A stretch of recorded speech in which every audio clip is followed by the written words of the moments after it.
Hey, what's up guys? Welcome back to another vlog of Adash Automotives. So today we are here with the all new Ola S1. So this is the one electric bike that's really trending out there in the Indian markets. But to be sure, affirmate or sure about the vehicle, I should say that the Ola really sucks with the delivery. But I should see that how the rideability and the quality matters, except for the delivery rates and how the vehicle performs in the real world.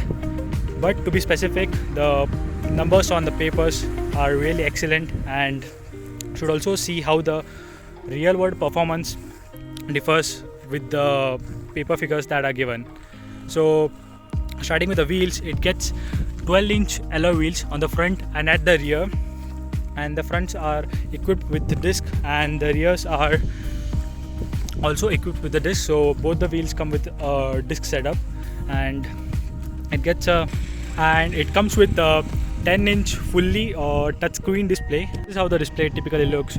So it might be not that clear because it's very sunny out here, but to be brief, you get certain settings in this. That is, you can control the display brightness. You have the display settings, that is, you can turn it into, there are two themes, that is a dark theme and another one is a light theme.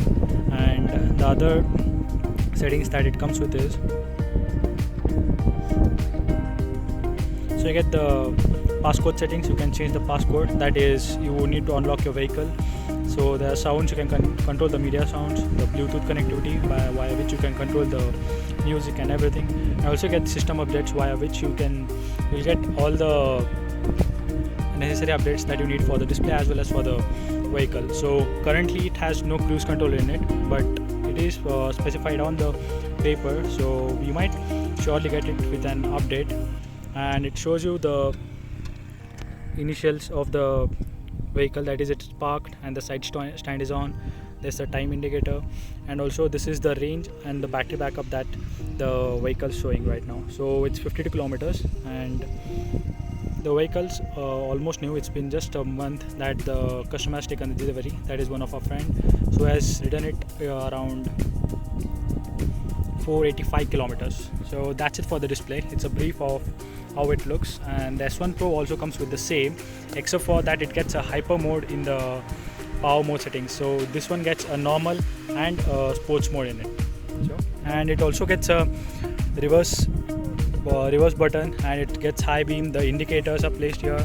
It gets the power mode switch buttons, and these are for the music controls, and rest all remains the same. It's a typical scooter which can seat two, and the only drawback that you get with this bike is that there is one whole centerpiece that should be replaced if the vehicle crashes or falls down, or if there are any breakages in the bike. So that's the one major drawback which will really be heavy on your pockets, and the rest remains the same. You get the charging port here right behind the seating posture and above the tail lamp, and the tail lamps are also all LED, and the power figures and the rideability will shortly see how this one performs. It gets the all LED headlamps and also the indicators, so it's pretty well equipped. It gets all the FT features, like you get a reverse assist, you get cruise control, and many other features, like you get it in a typical electric bike. So this one is equipped with all of them, so there's need not to worry about any of such things. So there have been already many of the walkarounds that have been done on the other channels, so we'll mainly concentrate on how this performs in the real world. So we have already talked about the delivery, that really sucks. So let's see if the Ola really exceeds and performs well as it shows up on the papers. So let's try it.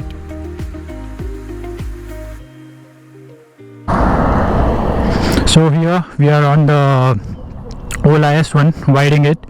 So let's see how it performs in the real world. So we are here on the countryside roads testing it around. So yeah, it's in the normal mode and it has pretty good stability, because the bike in the images, in the virtually, it really looks thin and very compact sized, but in the reality it's very huge. As you can see here, it's very big and hefty.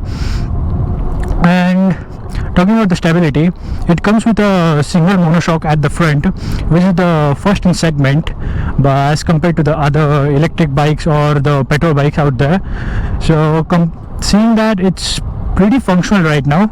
It's comfortable, but at the same time it's also stiff, which makes it a bit of uncomfortableness on the rough roads, which is the most common thing in our country.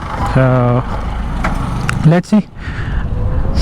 And we also have a comparison video coming with the Ola and the Ather, because they are both because these are the both electric vehicles that they are the most hype ones around there in the market. So yeah, that's it for now. And talking about the power figures, has a 8.5 kilowatt motor, that is a peak motor output that you get from the bike. It has a 2.85 kilowatt hour battery, which is the highest in the electrical range.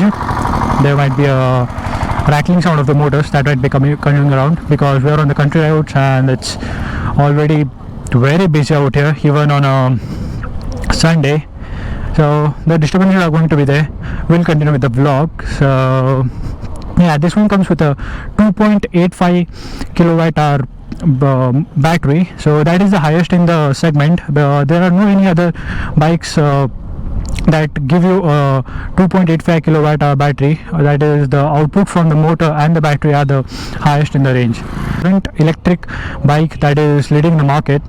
And yeah, as you can see, even in the normal mode, the throttle response is pretty quick. As I accelerated, the on-go acceleration is really good, and at the same time the torque delivery is very linear at the start, but at the top end it really excels well. And we'll also try it in the sports mode. Let me get some good roads out there, because it's running low on battery. That it's showing me a 51 kilometers range. And yeah, let's get some good roads and pull it around. So this button is the one which switches it to sports mode. Now it's in sports mode. There's a considerable amount of difference in the power. As you see, as I've accelerated it, just within seconds it goes to 60. So the 0 to 60 on the Ola S1 is around 7 seconds, and it does a 0 to 40 in just 3.4 seconds. So those are some pretty good numbers that the S1 has on. So with just a flick of a throttle, see, this is the top end I was talking about. Within no time it reaches the 80 kilometers per hour range. And so the claimed range of the Ola S1 is 121 kilometers from the company, but you won't get 121 kilometers from this bike, as it's the claimed mileage. So you can expect around 90 to 100 odd kilometers, and yeah, it might hit around 90 to 100 kilometers. And yeah, that's a pretty good range, as there are no any other vehicles that are offering this range on an electric scooter. So this one's the one that is leading in the market right now, and the final verdict still remains on pause for now. Once we have a comparison video done between the Ola S1 and the Ather, we will give a final verdict on both the electric vehicles, on which is a better one. For now, it really excels well. The power figures and also the rideability are all on point, and except for the delivery, the Ola is really a bang for buck. So that's it for today. So we'll end the vlog here. Please subscribe to our channel. We are very close to 1K, and please help us reach the mark, and we'll see you in the next vlog.